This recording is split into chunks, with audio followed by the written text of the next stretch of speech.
Welcome to the Digital Accessibility Podcast, sponsored by PCR Digital and hosted by me, Joe James. I'll be sharing my interviews with thought leaders, experts, and advocates of digital accessibility from all areas of the space. If you're new here, we do have full transcript, closed captions, and a video over on YouTube, so I hope that there's an accessible way for you to follow along with these chats and get involved with the discussion. The aim is to make the digital world more inclusive and accessible for everyone. So sit back, relax, and I hope you enjoy the chat. Today I'm joined by Heather Hepburn, Head of Accessibility at Skyscanner. Skyscanner is a search aggregator and travel agency based in Edinburgh, Scotland. The site is available in over 30 languages and is used by over 100 million people every month. The company lets people research and book travel options for their trips, including flights, hotels, and car hire. You can imagine the potential for huge amounts of barriers or accessibility issues that could be found within a size or app that huge. So that's why they have one of the best in the business heading up accessibility with Heather. So welcome to the podcast, Heather. Thank you. That's a crazy introduction, but thank you very much. I'm really delighted and honoured to be here. Thank you. And thank you everything you're doing in the space as well. And I've loved listening to the episodes so far. They've been great. Thank you. Oh, thank you, Heather. Just trying to do my bit, as you know.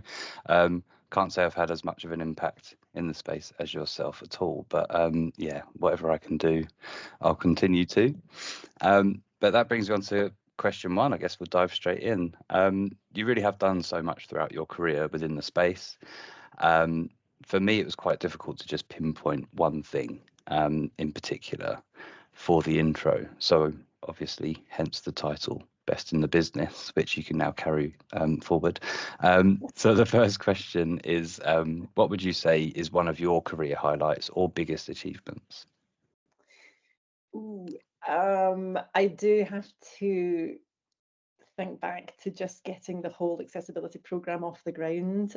I mean, 5 years ago it didn't exist, and I think when I joined Skyscanner, I was a UX writer, nothing to do with accessibility at all. And it was very early on, actually, that I realised, wait a minute, Skyscanner are not really prioritising this, and I just really wanted to do something about it. And luckily, found some very like-minded people in the business as well, and we got together and yeah, we made it happen. So I think that has to be, when I look back to that and those early days, it was difficult. I had to present to a million people with why it was the right thing to do, why we should do it. And I ended up just writing a job description and saying, look, we need to do this. I want to do it. Can we? And yeah, eventually I was allowed to just get on with it, which it's been great. And since those early days, I think a lovely thing we've done is built up a really strong champions network. So it's obviously not just me. There's a whole team of champs doing their bit, and I've also now got a lead accessibility engineer who is amazing. So all of that technical stuff he can now kind of look after, which really helps. I think in terms of progress, it's been so nice just getting the business to agree to things like joining the Valuable 500. That was a huge turning point, I think, as well, that we were publicly committing to disability, improving disability inclusion. So that was a big moment as well. And really, any time the company talks about it, if they do a post on LinkedIn from Skyscanner about what we're doing in the space, and anything makes me feel great and makes me quite proud of what we've achieved so far. I suppose yeah, I'm still blown away that anyone wants to talk to me and hear the story. It still amazes me, but I love talking about it. So thank you again for having me. And another thing, sorry, I should also say, the Champions of Accessibility Network, so the external network called CAN, who you're a member of.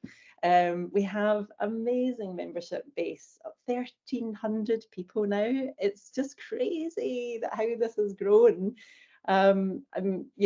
That's been a huge achievement, I think. And just briefly, that started by Gareth Ford Williams and Charlie Turrell from both ex BBC, talking about how how to set something like this up, and I heard them talking about it and said, I want to be involved in that. So the three of us plan it, run the monthly meetups, and yeah, the membership base is growing. It's just all people like us, you know, involved in accessibility, interested in accessibility, and as you know, it's such a wonderful industry to be in. Everyone is just so nice, so it's, yeah, that's been amazing. It's just a huge achievement as well, and it is interesting. A lot of people don't tend to put sort of, I don't want to call it an extracurricular activity like setting up a network of that huge, but it's outside of your day job, isn't it? It's an additional thing that you're doing. Your extra is that extra commitment to the space, and it is, you've done an incredible job. It's very hard to maintain something like that, and where it's growing so exponentially as well. It's definitely something to be proud of, and I'm a very, very proud member of that community as well. Oh, thank you. Do you know, it's such an amazing group that it just shows the need for something like that, because I think a lot of accessibility folks are out there on their own. They're, you know, they might be the only one in a business, or they're on their own trying to get the business to think about accessibility, just like I was at the beginning. And we can talk to each other and we can share ideas and ask questions. I mean, the LinkedIn group we have, you'll see in there all the time, and there's questions for the group, questions for the group. And the wonderful thing is people just are so happy to share information as well. There's no competition in that group. It's quite phenomenal. It is, and everywhere else in tech, because it's not just accessibility that I sort of work within. It's the general sort of tech spectrum. So but it is the only space that I see that level of sharing, knowledge sharing in general, but just tips and advice. I think that it can be so competitive and dog eat dog elsewhere in tech, but in this, like you say, it must be that element of there's still so few people in the UK that actually do this as a profession. So who else are you going to ask other than your peers and competitors, I suppose? It's the wonderful thing about having an online network. So for people who don't know, it's a group on LinkedIn, and you can request to join. It's called the Champions of Accessibility Network, or CAN. But our membership is from all over the world. It's amazing. So when we have our monthly meetups and we get people to put in the chat, you know, where they're from, it's everywhere. And it's astonishing that people, I mean, there's people in New Zealand joining, getting up at 4 or 5 a.m., which just every time makes me feel, it's astonishing. Going global. It's great. Awesome. So to move on to the next bit, which actually touches on that slightly as well. In a previous conversation with Bev Newing from the Ministry of Justice, we were talking about how the UK accessibility space is maturing, but with that maturity comes a lot of sort of top-heavy seniors and leads.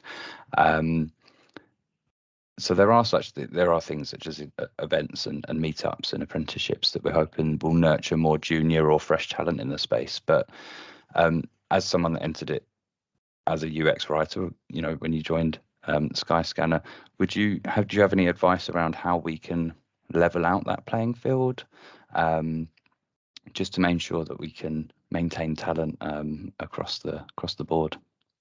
Yeah, I mean, it is really still a problem, isn't it? Because it's often someone's side project, particularly designers and engineers.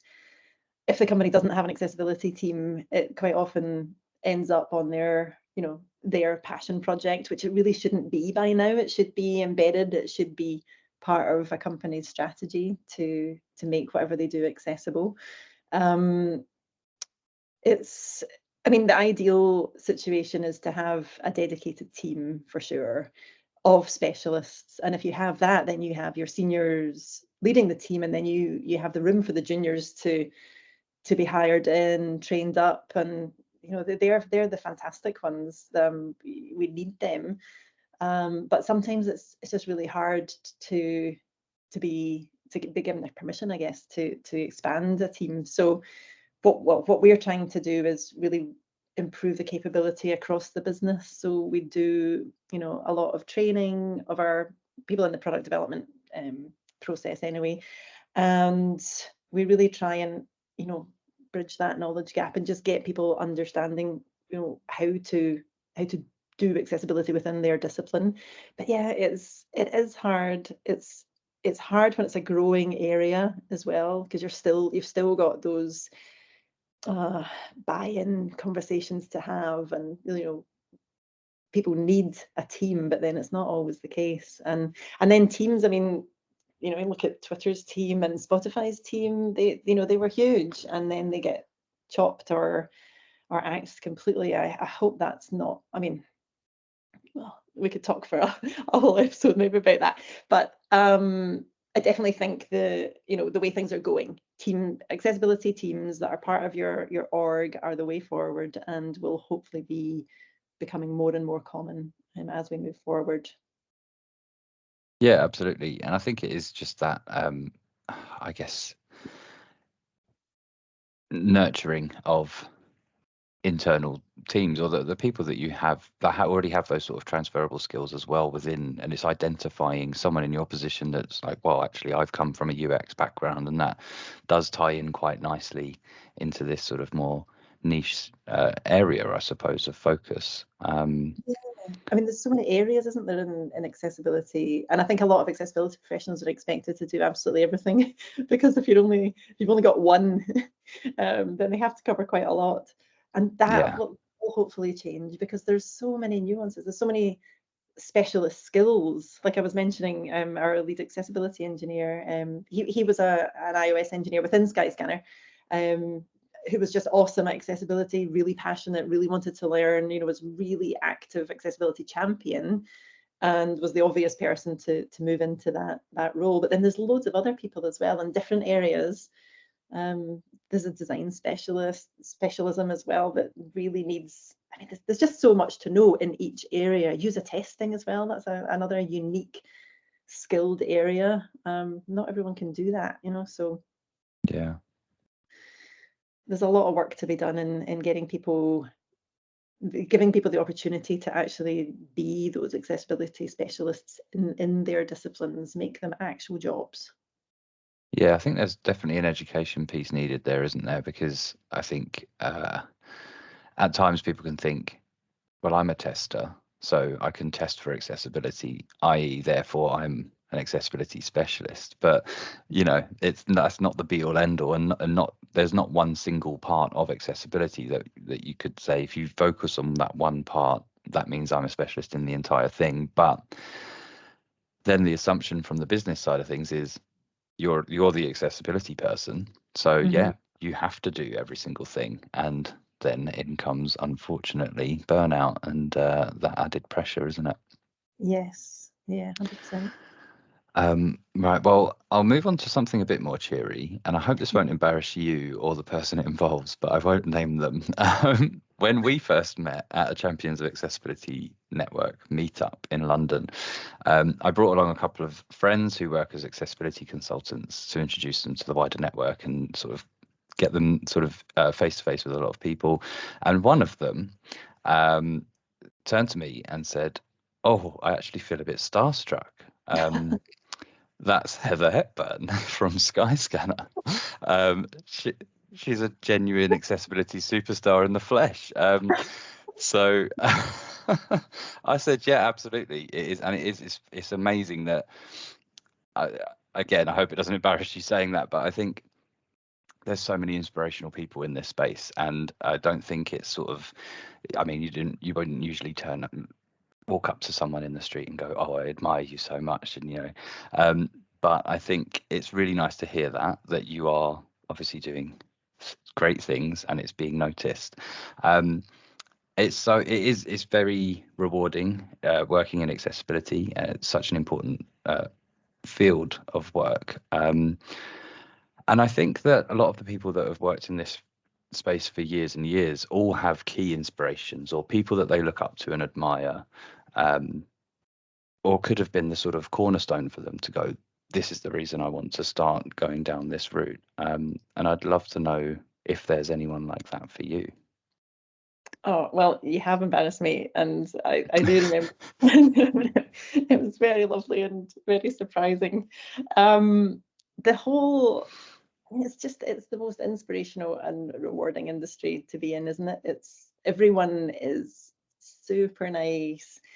everyone is so open and passionate about what they're doing and share the same troubles as well. So I think that's what brings us all so close together. And it's quite a small industry still, so everyone well, not everyone knows each other, but there's a lot of people who know one another. And I talk about now my accessibility pals, or if I'm going to a different city, I can look them up and say, do you want to meet up? Just get together. You'd meet up with anyone in the industry just because you've got so much in common, which is just, where else has that? I don't know. It's fantastic.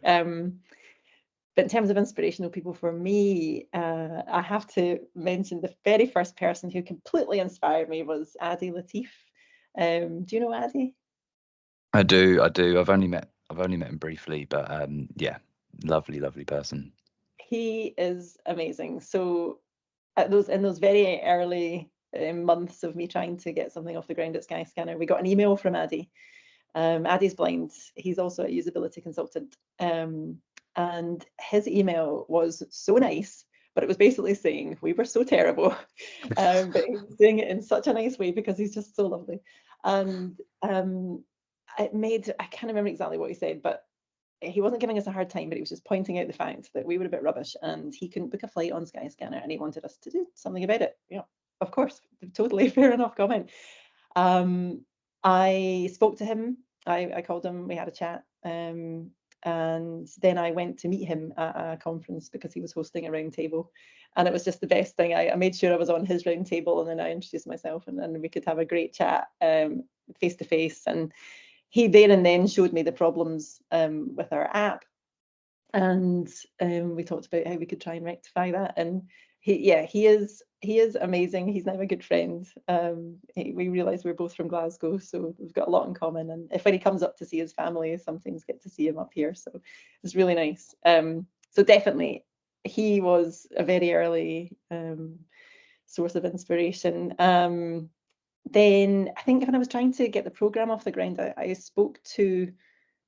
reached out to a lot of people who were running accessibility programs in other companies, and amazing who's willing to chat to you. And since then, I've done it myself with anyone who wants to chat to me, because it's such an important time, to just get some advice. So I remember speaking to Gareth Ford Williams was one of them. He was still at the BBC at the time. Kevin White from the Scottish Government had a great chat with him. And there's a woman, Lisa from Booking.com. She was amazing. It was just brilliant conversations, so much good knowledge that people are just so open to share. It was brilliant. So I would say they really helped me get things off the ground. But a funny thing is remembering the first CAN steering committee meetup. So before it was an idea, and we were thinking, okay, what's the best way to get a network going for accessibility folks? And Gareth and Charlie were obviously there, but they had formed this little steering group, and I was there, and we were on the very first Zoom call of this group, and I remember turning my sound off and taking a sneaky screenshots because I was so overwhelmed that the people who were on the call, they're like all my heroes. So there was Chris Patno, head of accessibility from Google, Hector Minto, same for Microsoft, Jennison Asuncion from LinkedIn, Mark from AbilityNet, who's amazing, David Sisran from Ubisoft, who's also fantastic. Who else was there? I think there was someone else, but it was just, I couldn't believe I was in the same meeting as all of these people who I'd been admiring for some time. And I just remember being the only one taking an action away from that meeting. I was going to go and do some work on creating a survey or whatever it was to send out to potential members, and that was it. From there on, it was we started forming the group, which was brilliant. But yeah, genuinely, everyone I speak to in this space is an inspiration. Everyone is so passionate, so caring, and supportive. It's just fabulous. It really is such a. I think it's a hub for empaths. I think I keep saying that it's a key part of working within accessibility. I think you have to genuinely care to work in this field. Because there are elements of burnout. There's that in every walk of life and every kind of career path. But I think especially within this, there's the added kind of pressure because you're genuinely potentially changing people's lives or making a positive difference to people's lives. And the flip side of that is making a negative impact, and no one really wants their products to be doing that. So, but I think the humility that you show is it's amazing, and I'm sure that they all probably thought the same. Heather Hepburn from Skyscanner's on the call. Well, Heather Hepburn, who's me? Oh, it's amazing. No, that's really cool. And it's just, yeah, when you find yourself in that situation. I mean, that was me as soon as I came and met you all at the Cannes meetup in London. I was just surrounded by so many amazing people. And yeah, you kind of have to pinch yourself sometimes, don't you? Yeah, totally. It's part of the privilege of doing this podcast as well. I'm quite surprised that so many amazing people are willing to speak to me. So but cool. So if we bring it back to the sort of general chat around if we can give any advice to people that are listening, a key question is whose responsibility is accessibility, or who's responsible for it in general. We're in a highly technically led world, so I feel that a lot of the time it does fall at the feet of more technical people, developers, designers, and that sort of thing to sort all of this out. But do we have to agree that it all needs to shift left and start at the design phase and put more responsibility there? Or is it even earlier than that within school and college modules or university degrees? Should there always be an element of accessibility taught? I guess, yeah. What do you feel would be a good resolution or something that will get us to start putting the right foot forward from now? Yeah, I mean, well, from the business side, yes, absolutely. It's all about that shift left, and it's a nice term that more and more people in our industry are using now, which is great. It's not the job of a developer, as I think once used to be. It's everyone. It's a cliche answer, but it's everyone's responsibility. Everybody has a part to play. Everyone in that product development process. So that's product managers or product owners as well. So they have to include it in their requirements. They have to be expecting accessible design coming in, and they have to be giving their development teams time to build in an accessible way and test. There's a little bit of additional testing that you have to do. And yes, it does take a little bit extra time, but nothing like the time it takes to retrofit fixes into something. We have a number of case studies that prove that point, so that's good. The shift left, yeah, so I mean, starting at the requirement stage, designers have to be considering accessible needs of users, in our case, travelers. We have a really nice way now, actually, of marking up our designs with accessibility annotations. So when the designs are being handed over to the development teams, there's already been thought, and those thoughts have been documented, and so the designers are marking up accessibility copy or focus order, or what heading levels different bits of text are, and leaving accessibility notes. And even if it's not, I've been trying to say this to them recently, is this doesn't have to be perfect, but what it is it starts the conversation with the developers, and then you can work it out together. I think that's been really key. I think it's quite nerve-wracking sometimes for them to get it absolutely perfect, but it's really hard to get it perfect. It's really hard. So that's really important that they start doing that. Developers also need to start building it in from the beginning, and they need some testing tools in there that are just part of their process. That's a big focus for us this year, is to try and embed accessibility into existing processes. So I don't want to come in and make people do new stuff, just like, okay, what tools are we using at the moment to test in? Is an accessibility bit that we can bolt onto that will just give you, there and then, while you're testing for other things, cover accessibility as well. And we don't do enough user testing either with disabled users. So we're trying to do that earlier in this, trying to do that, as early as possible. So again, it's not, we're not retrofitting fixes. It's actually just part of the design and development flow. So yeah, everyone's responsibility, but if there's no one leading the accessibility program in a business, it's very, very hard to make it work. So I think there has to be one person responsible for the program, not the work. but the actual the leading of the, you know, building the strategy, getting the right people in place, having some decent measurement there of how you actually getting on, organizing training to happen. They don't have to be the trainer, they don't have to be the person actually doing the work, but they have to own it. So yeah, everyone's responsible, but it's great to have someone actually leading the whole program. Otherwise, I think it can get quite difficult, quite easy to forget about. It's that, and it can just dilute itself, can't it? I think if it's then just a drop in the ocean, if it's one person that's trying to do something or for one feature that they're working on, and then the rest of it just isn't accessible. It's kind of like, I appreciate the effort, but it's not really actually going to make any difference whatsoever.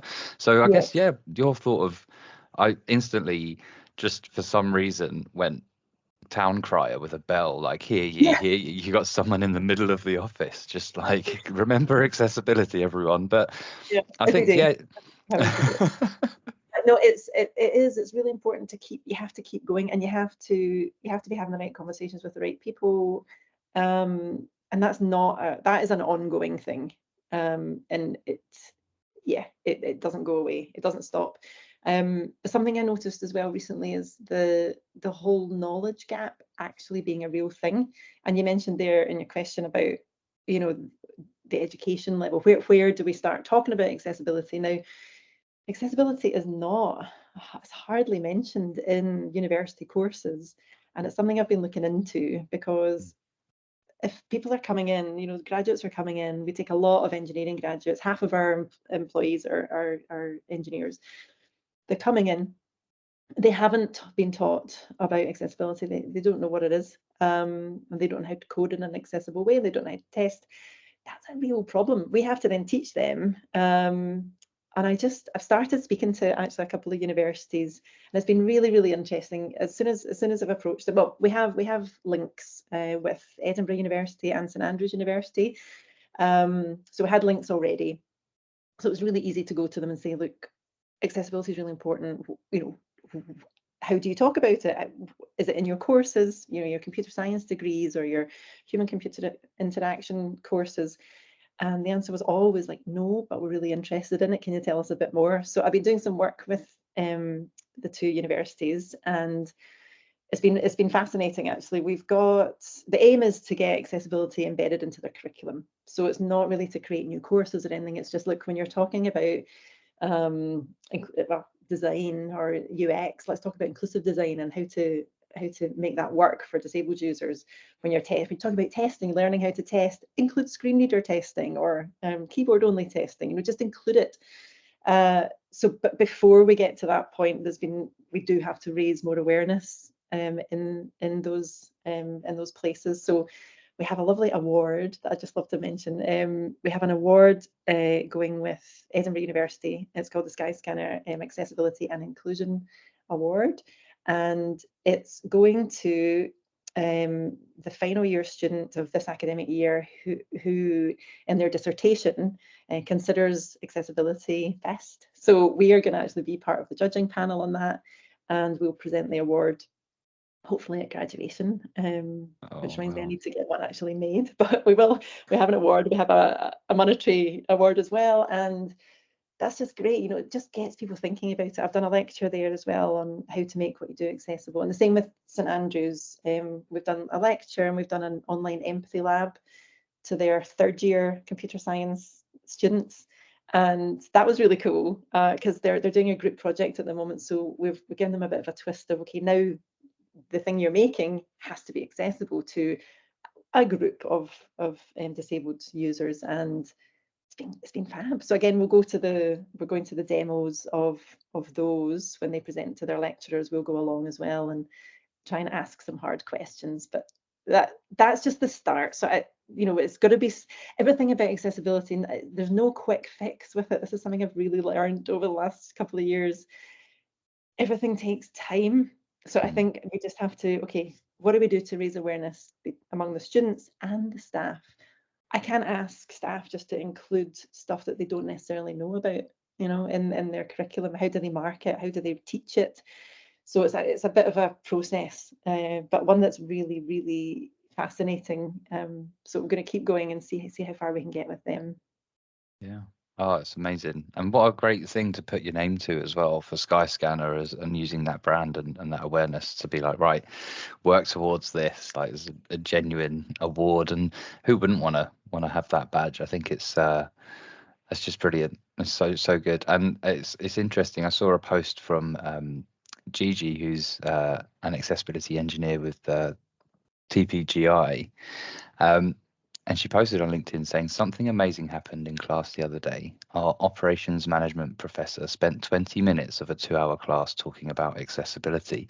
And the reactions that she's had on this are just phenomenal. And it just shows that everyone's like, oh my God, I love it. It's actually, people are talking about it in class. Like, Yeah, and that's yeah, great. to see more and more, there's obviously the appetite for it. There's so many people that want this to happen. And yeah, so thank you for your commitment to try and push that as well. It's like it's crazy that it's not happening. So I'm just trying to rectify something, and it's starting in a small way, but it's nuts. It's such an important integral part of product design and development. Why is it not talked about?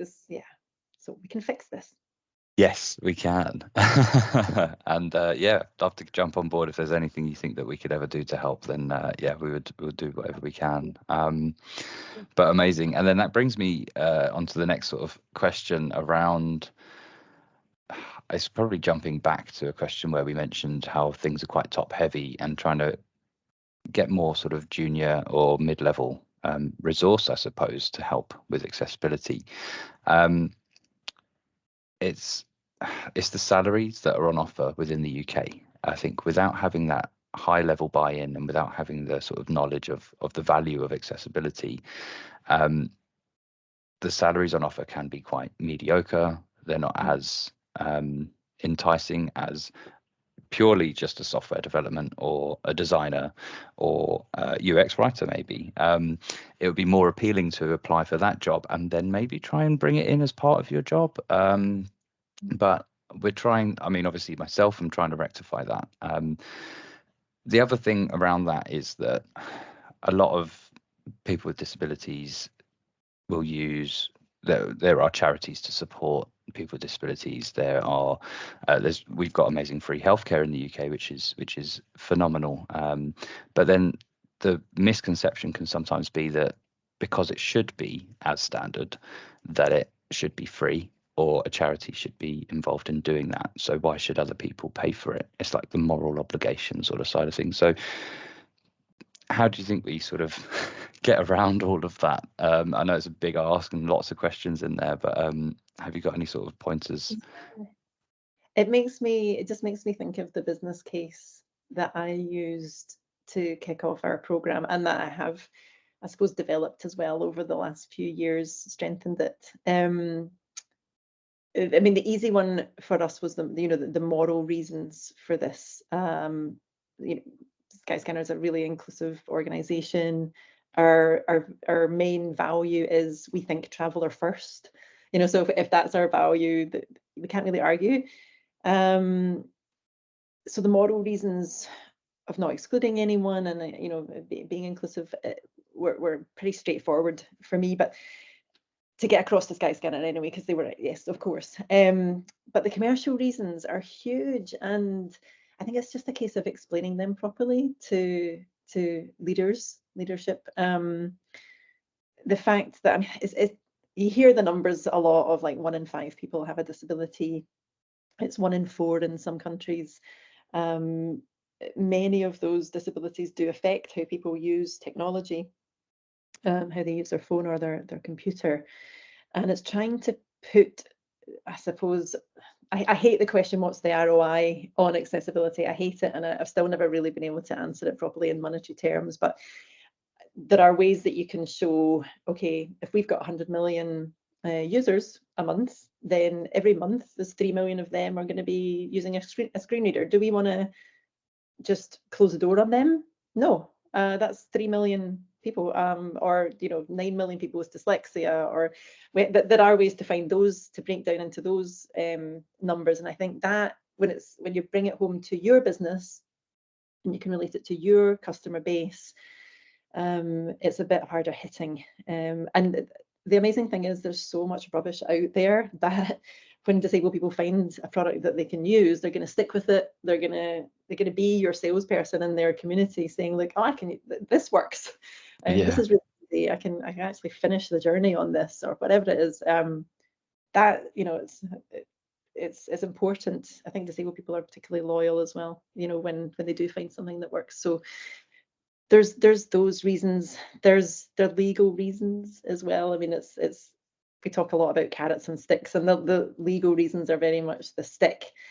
But I think, you know, with the European Accessibility Act coming in next year, that's a big stick. I mean, that's important, and that can get a lot of companies into a bit of bother if they're not doing this. So I think these laws have been around in the States for a lot longer, and there's a lot of litigation goes on over there.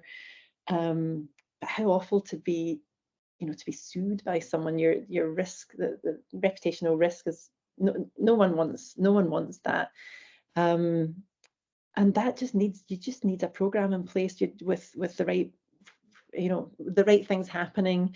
It doesn't have to be perfect. It's impossible to be perfectly accessible, but you need to be on the journey and doing the right things to get, you know, to be in a good place for when that act comes in. So that, I mean, if you are operating at all in the EU, that you fall under that act. So that does refer, that applies to us. A lot of the partners we work with as well, that applies to. So we're going to be telling them about this if they don't know about it already, and we're going to see how we can help them improve the accessibility of their products. Because in Skyscanner, you get so far with us, and then we link you out to an airline or an online travel agent to actually book.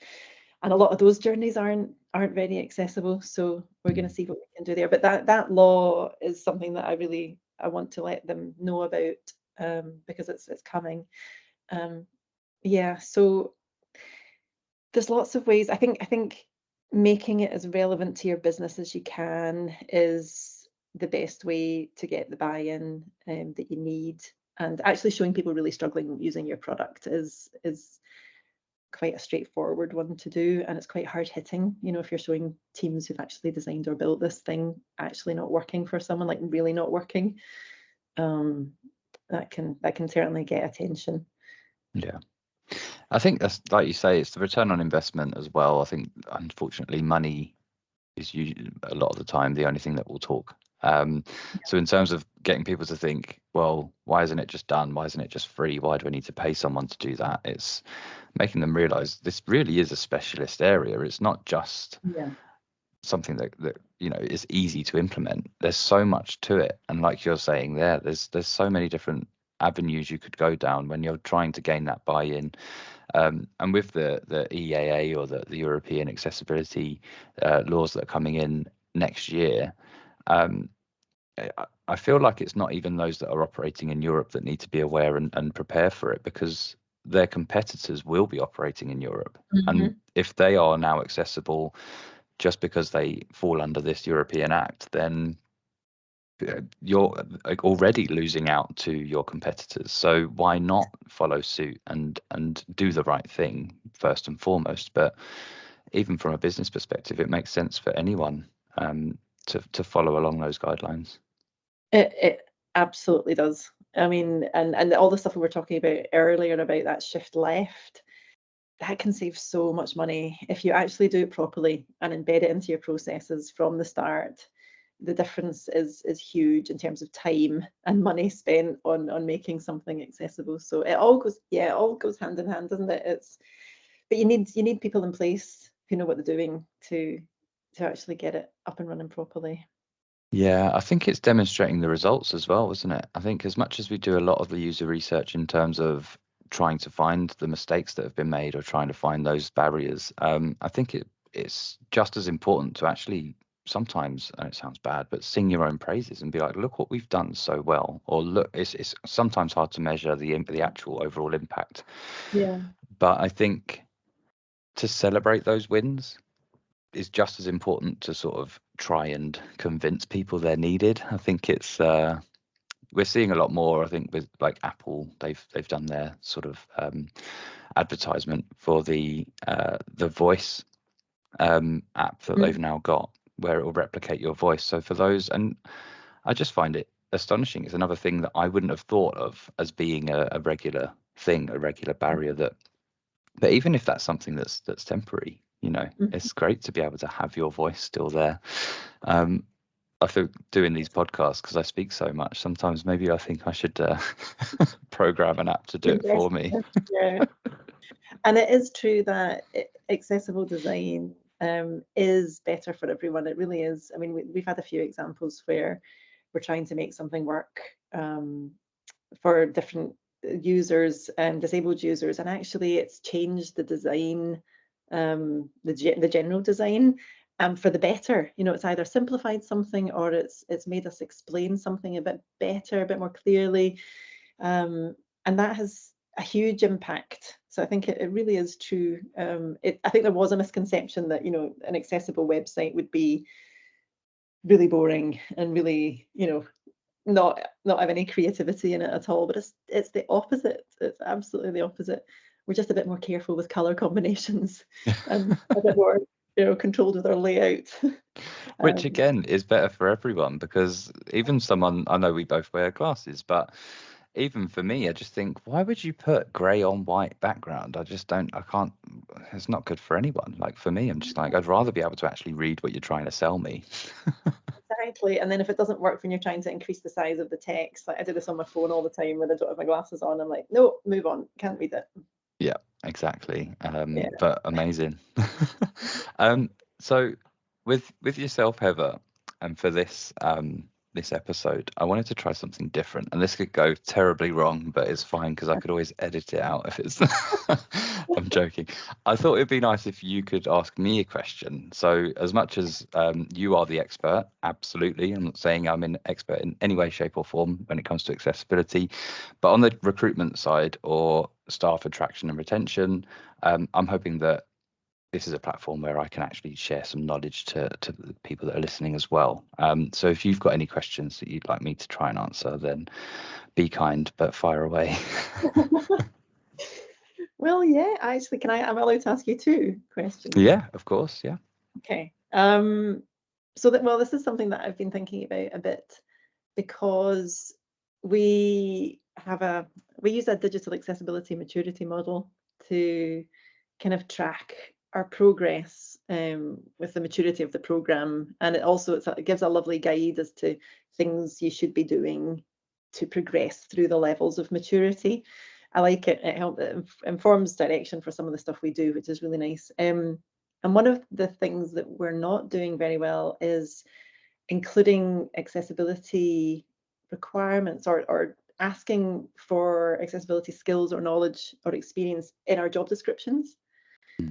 Um, and I wondered if that can be maybe because it can be off-putting for some people if they don't have that particular experience or knowledge. It might put people off applying, but actually it's a really important, you know, we would love to find more people with those skills. How do we get around that? The easy and ego inflating answer for me would be to work with someone like me. I trapped you. No, I'm joking. When it comes to job specs, I think it really can be, and there's some statistics around this. I'm not going to get them 100% accurate, but something like 75% of female applicants won't apply for a job if they don't hit every single requirement that they read on a job spec. 75% is huge. So you've just really minimized your potential reach for great talent. It's slightly less in men. Maybe we have bigger egos and think how we'll slip through, but I think it's about 50% still. So it's still a huge margin of people that may see something and they think, well, they're never going to look at me, so I'm not going to apply.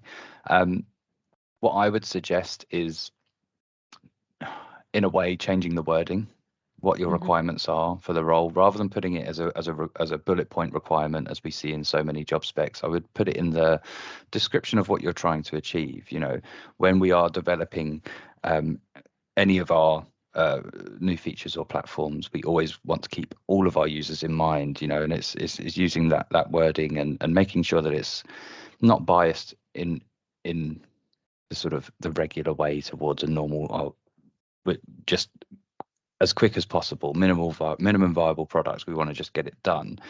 I would probably look at the wording, the copyright of the job spec, and just sort of say, our commitment at Skyscanner is to ensure that everyone's included. We're looking to speak with people that have thought outside of the box and not just followed ingested frameworks. If you're using semantic HTML and things like that, I think those sorts of things, I'm thinking purely from development job specs, because that's usually my niche, but that's what I would start with, at least.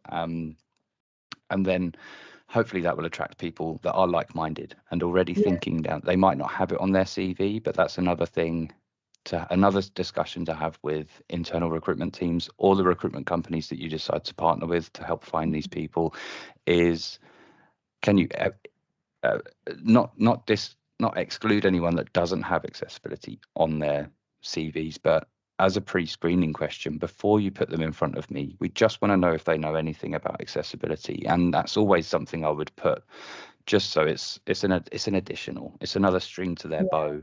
And without, that way you don't make it a 100% requirement, but you're in the know before they even get to interview stage, that you can start to just plant that seed and have that conversation. Nice. I guess you could also include it in the interview stage if it was too hard to get it into the job description itself. But I do like that, talking about it not as a requirement, but something that we do, so that people who do have those skills will talk about them. But we could ask, if people are doing a coding exercise, we could ask the question, one question about, okay, well, how do you make that accessible, or is that accessible? Talk to us about it. Yeah, definitely. And even if it's just one element, it could be, could you magnify this text, and does it stay, within the parameters, or can you make sure that it's responsive for different screen sizes, or could you just tab through this if you didn't have use of a mouse? It's actually just the thought process rather than sometimes the practicality or the actual technical side. It's like, oh, I hadn't even thought of just tabbing through because I always use a mouse or a trackpad. So yeah. Nice. I might talk to you more about that. Thank you. And my other question, well, we were, about this because we chatted about it, but we were trying to hire a visually impaired software engineer last year, and we did find some candidates, but we didn't manage to fill the role.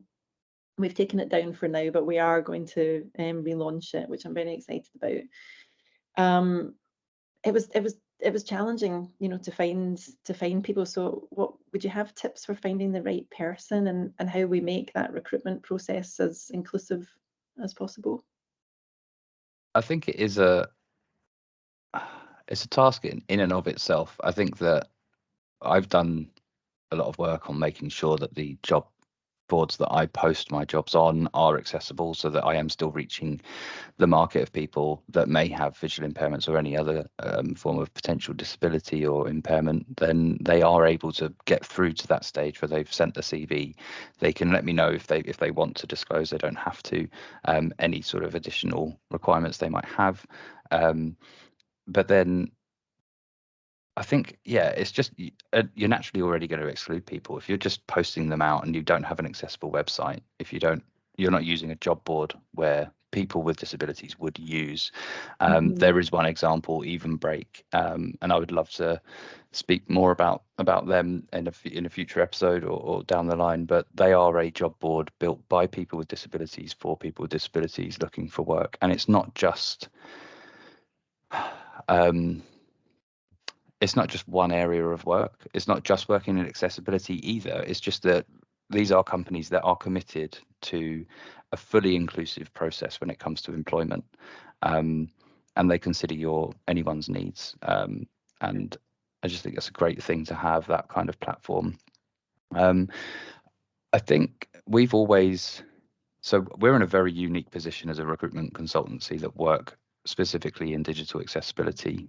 It was something that came up for my boss, the director of PCR, through one of our clients, nearly said them then, but we're not allowed to say who they are. And they just asked for these requirements. And at that stage, we didn't really know how to attract those people. Yeah. We initially set up the London accessibility meetup group, which has now changed hands. However, we had to think outside the box. We had to meet people in person and invite them in and attract them in that way, rather than just put a job up and expect them to apply. You know, we had to ask for recommendations, go out to the network, which you've got an amazing one. So it's do you have any recommendations? But I think first and foremost, yeah, it is making sure that that application process is as accessible as possible, and having that voice and wording it in the right way, and making sure that you get the right kind of people applying for the job. And I will always say, obviously, partnering with someone that's working in the space will help, because I can cut a lot of the noise out. So if it's an internal recruitment team, you are going to get every applicant that you can think of. And if one of the key things you need is someone that has experienced or lived experience or has some form of visual impairment, a lot of people can automate their job applications process as well, because there's, you know, so it's not a nice position to be in looking for a job. So I'll chance my luck, I'll send it out to every job posting that mentions these technical skills, but I might not have the other requirements or soft skills. So yeah, I think it does help to minimize the noise of I don't want to say irrelevant, but people that aren't quite what you're looking for. But it's a lengthy process. We did get a lot of applicants without a visual impairment, and it was really clearly stated as well. It was a question in the form as well, the initial form. So yeah, but yeah, I hear you. I think that's good advice. And yeah, we'll definitely talk to you before we launch it again.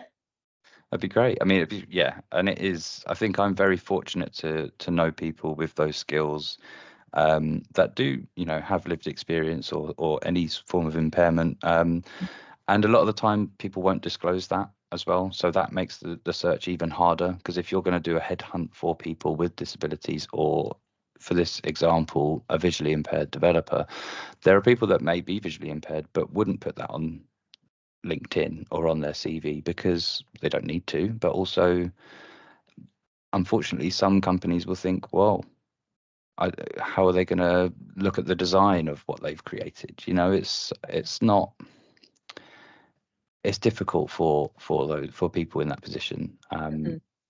So I think it's just being sensitive to it all as well, because it's quite easy to write off people if they haven't put quite clearly on their CV, oh, I'm blind, but I develop code. Then we're doing everyone a disservice as well. So again, it's just a lengthy process. I think it just takes a lot of time and trust, I think, as well.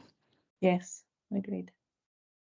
Thank you. Good tips. Great. No problem. Thanks for the questions. They were really good. They were quite challenging, but hopefully, hopefully that helps. But that does unfortunately bring me to final thoughts. I don't want to take any more of your time up. I know it's a working day and you've got plenty to get back to. But I'd just like to give you the opportunity to let everyone know anything of real importance to you at the moment, either within accessibility or just in your sort of personal life. Oh, thank you. Well, there's loads of things. Front of mind, if we're speaking to an audience who isn't maybe thinking about accessibility yet, or doesn't have, you know, programs in place, I think my message really is just to do it now. Something I've learned and something I've realized recently is it just takes so long to actually make proper progress. So this program at Skyscanner has been running for 4 years, and I'm really proud of, you know, where we've got to, but we're not done. We're not nearly done. We'll never be done. I mean, it's an ongoing thing, but to get to where we are has taken so long, and there's so much more we can do, you know, to get to that really great place. So it's not a quick fix. And I think particularly with this law coming in next year, people might find themselves having a last minute panic about it. And it's going to be challenging to do anything constructive in, you know, a few months, even a year, really. So I would just want to, I mean, this is it. I think it's front of mind because we're going to be going to our partners very soon to be saying this. I hope a lot of them already know about it, but we're going to be giving them the message as well and offering our support and our help. You know, how can we help you? But I think if everyone is aware of that and aware of the work that is actually involved in, you know, you can have a push, you can push to fix some bugs, and then the next thing is launched 2 weeks later, and it breaks everything again. So you have to have processes in place. You have to have capability in your teams. You have to have a bit of a strategy going on. So yeah, it would just be a little bit of advice just to get going now, because it takes ages. Yeah, I completely agree. And yeah, just on that point, I think it is just so important that you've got that solid internal communication between teams as well, because you might be working towards a fix for something, but if there's no communication to say, well, actually, this is coming and it's going to just overlay everything. Oh, that's a dirty word, actually, isn't it? Overlay. But if it if it's going to just sort of impact on what you've been working for, then it can feel like a real waste of time, effort, and money. But yeah, no, brilliant. Thank you so much, Heather. And yeah, it brings me to the end of the podcast. I always love talking to you. I always learn so much. So I'm really appreciative of you taking the time. And I'm sure that everyone that listens will be equally as appreciative. So thank you for everything that you've told us today, and for all the work that you're doing with Skyscanner and beyond that. I'm looking forward to collaborating with you more moving forward at meetups, hopefully some events and things in the near future. But yeah, as always, I'll share any links to any sources or any links to your social media as well, so people can get in touch directly. But yeah, really appreciate your time. Well, thank you so much, Joe. I've really enjoyed talking to you, and let's chat again soon. Thank you.